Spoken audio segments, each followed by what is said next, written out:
At a hotter forecast coming in the next few days, especially by Monday of next week. A 20% chance of rain will be today, tomorrow, and Monday, and then we'll see some rain chances begin to build. But the good news today is that if we see any strong storms, it's going to be very limited in just the far northern counties in the mountains, mainly a Carolina issue today. Notice we're kind of in this donut hole of no severe weather risk here in the metro and most of North Georgia, which is good news.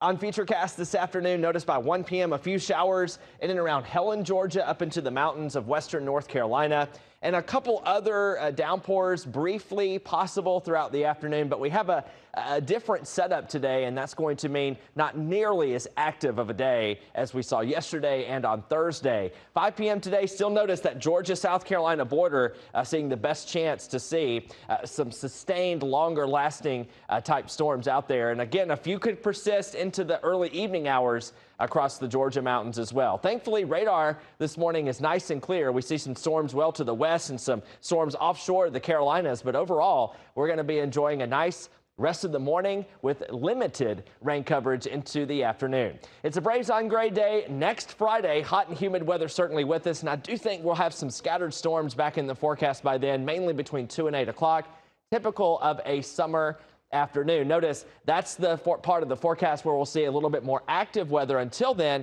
mostly dry and hotter weather through the weekends into early next week.